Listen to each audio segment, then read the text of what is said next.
Hi, friends. We are discussing on mediation under Consumer Protection Act 2019. In earlier discussion, we covered introduction to the mediation under the Consumer Protection Act 2019. We discussed specifically mediation chapter in detail. Usually, when you read the legislation sections, you may not understand completely, or you may not get a comprehensive picture about that particular chapter.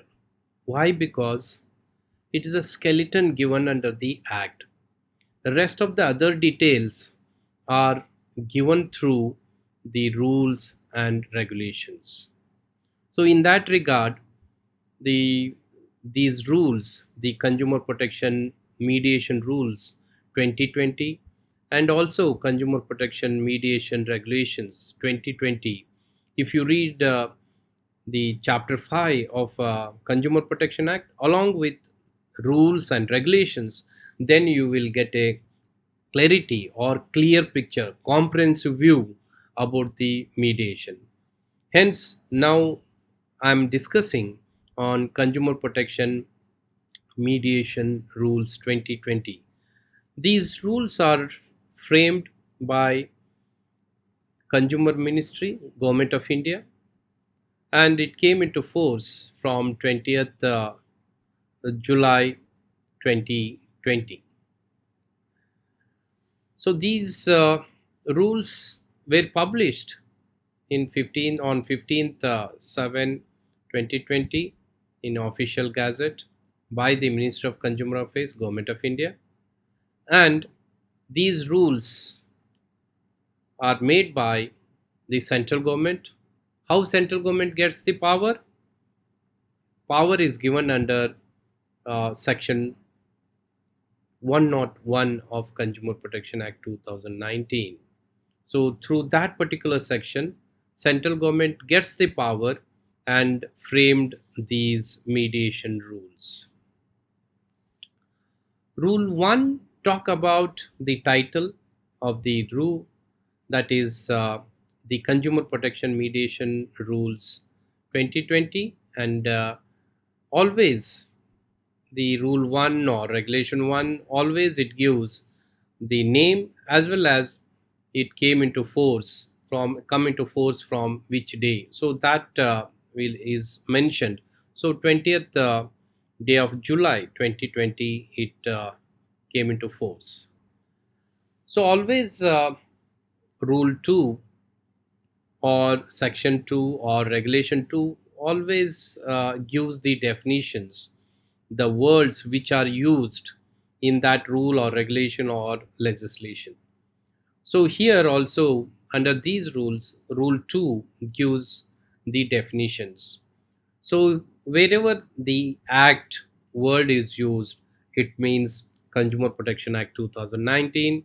Commission means it may be district commission, the state commission, national commission. Mediation cell means the cell attached with district commission, state commission, national commission under the section 74 of the Consumer Protection Act.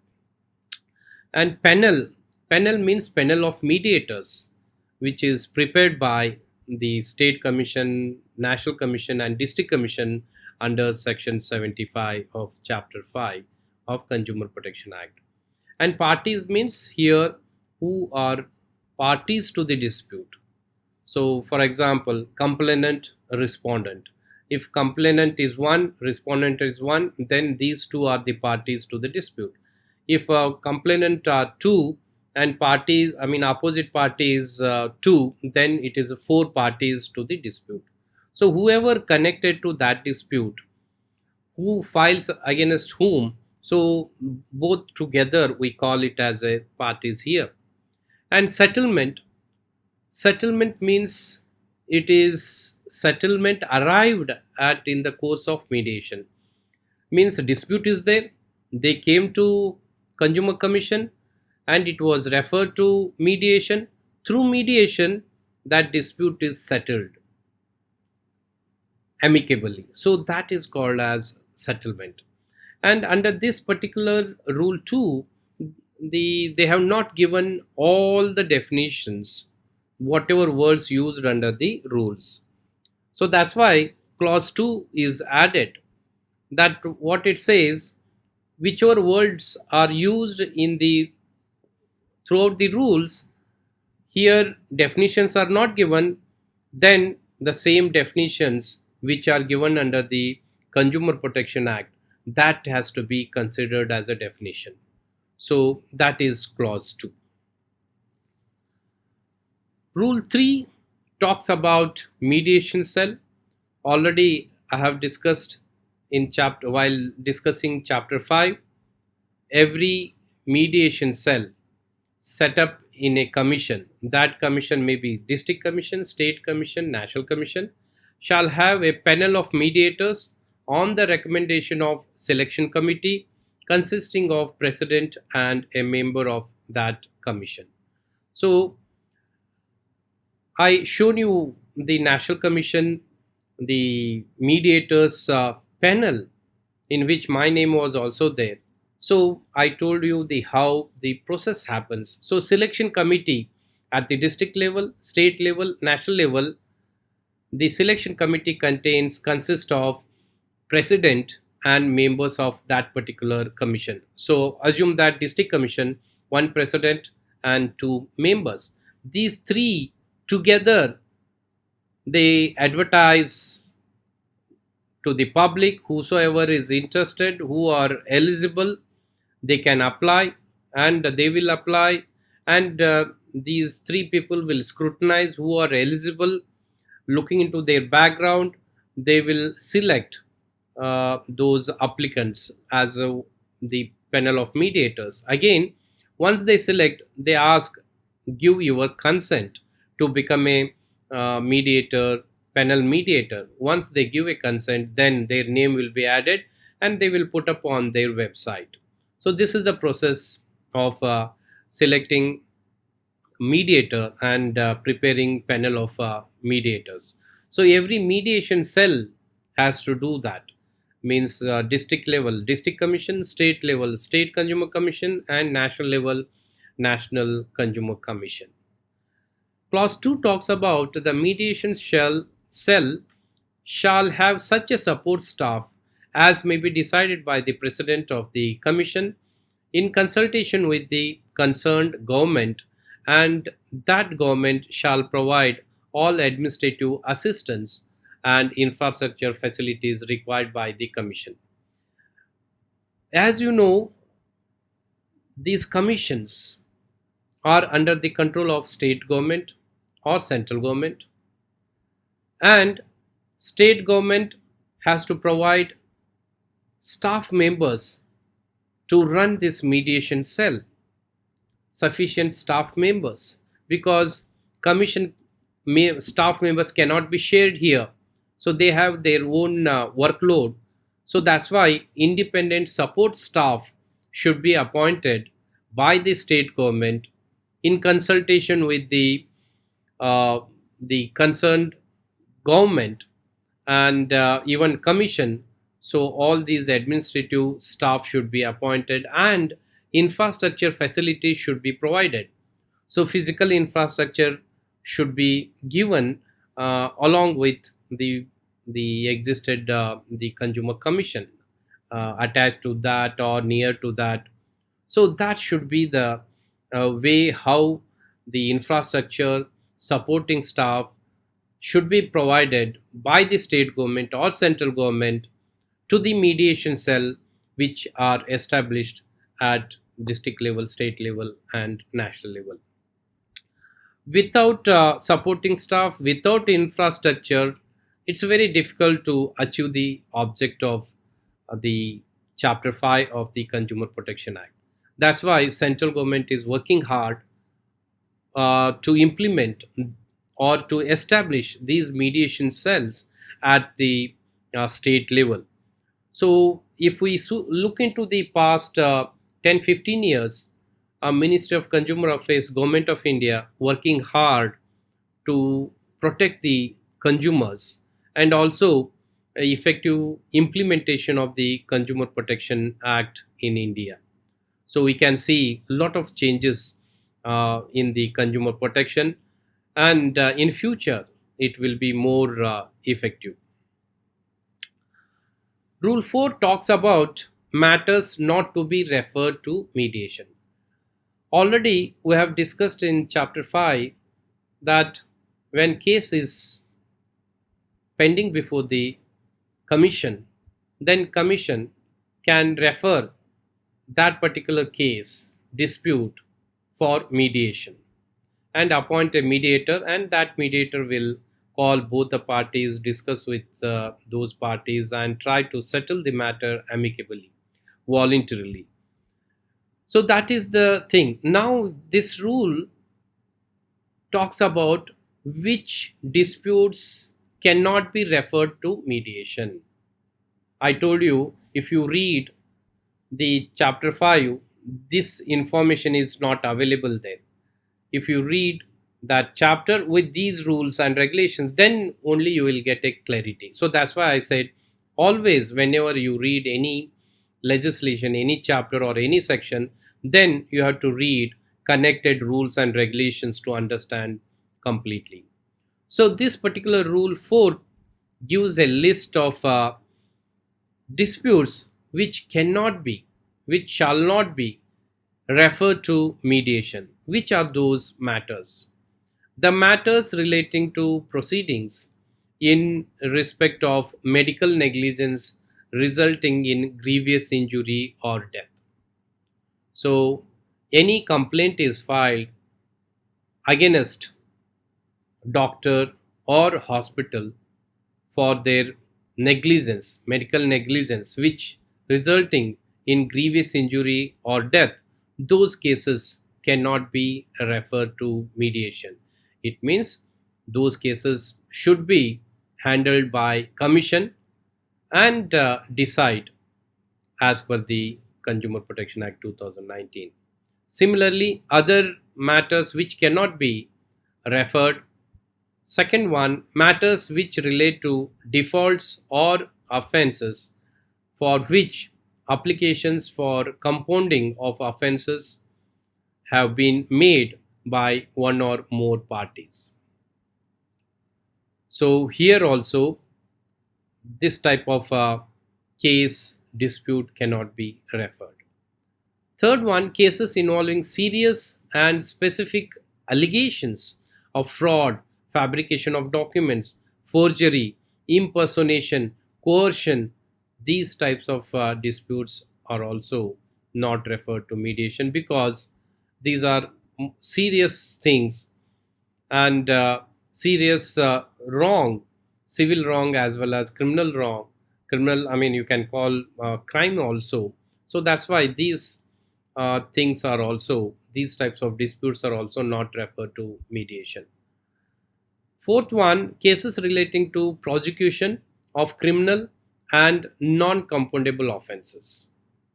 Cases relating to prosecution of criminal and non-compoundable offences are also not referred to mediation. Fifth point, cases which involve public interest or the interest of numerous persons who are not parties before the commission. So those cases which involves public interest or the interest of numerous persons who are not parties in this dispute, but they are, if decision is given, then they will suffer. It will be affecting other public also. That's why those cases are also not referred to mediation. So here under rule 4, 5 types of disputes shall not be referred to mediation. Then all these 5 types of disputes should be decided by the commission. So that's why before referring any case, any dispute, commission should look into rule 4, check that that dispute fall under any of these 5, If it is falling, then they should not refer. If it is not falling, they may refer to the uh, mediation. Last clause of this Rule 4 is a proviso, provided that in any case other than those mentioned, means just now we discussed 5 categories, other than those mentioned in this rule, the Commission before which the case is pending may choose not to refer it to mediation if it appears to the Commission that no element of settlement exists, which may be acceptable to the parties, or that mediation is otherwise not appropriate having regard to the circumstances of the case and the respective positions of the parties. So the gist of the proviso is, anyway, above 5 categories of disputes shall not be referred for mediation. Other than above 5 categories, any dispute which is pending before the Commission, if Commission feels that if it is the no element of settlement is exist in that dispute, then Commission has a power to not to refer those types of cases for mediation.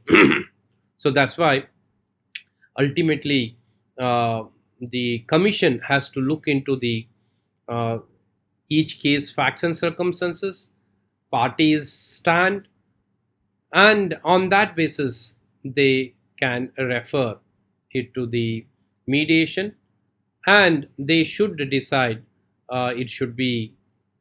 it can be referred or not on the basis of Rule 4. Rule 5 talk about refund of fee.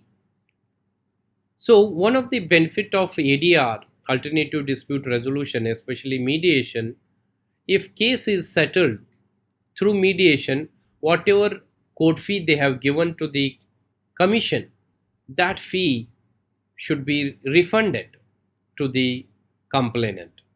So that is the benefit for the complainant.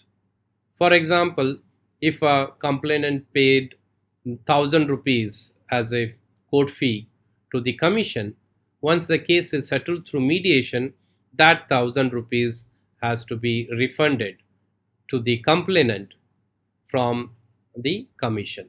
So where the Commission refers the parties to mediation, the complainant shall be entitled to receive full amount of application fee paid in respect of such complaint if a settlement is reached between such parties.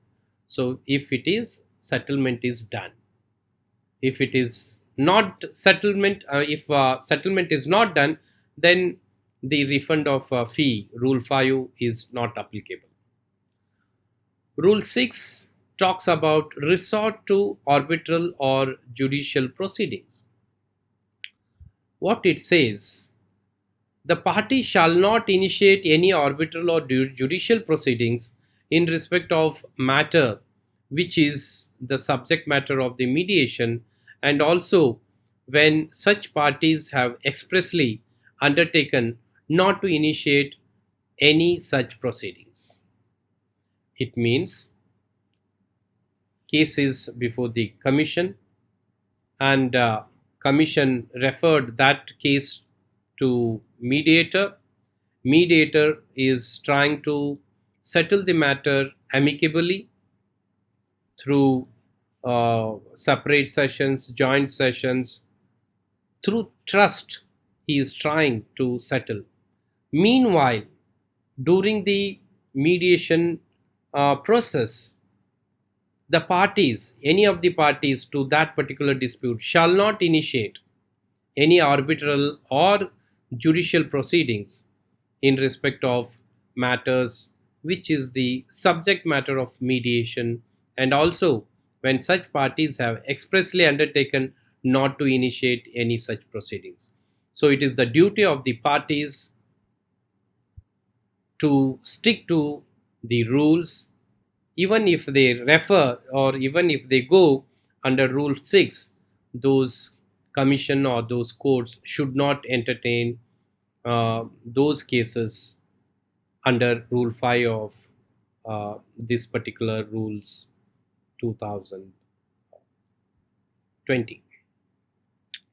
Then Rule 7, settlement agreement not to be discharged by death of party thereto, means case is pending and parties to the dispute may be complainant or the opposite party. So what it says, a settlement agreement shall not be discharged by the death of any party, may be complainant or may be opposite party thereto, and shall be enforceable by or against the legal representative of deceased party. And second clause talks about nothing in this rule shall affect the operation of any law by virtue of which any right of action is extinguished by the death of person. So this is about Rule 5, and ultimately what you learned through rule is these rules are framed by the central government, and it is talking about the infrastructure, it is talking about administrative staff, establishing the cell, and what type of cases dispute can be referred. So all these things are discussed under these rules. So now I hope you will get a more clarity compared to the earlier discussion. So further I'm discussing the regulations. Once you go through that regulations, you will get more clarity than what you understood now.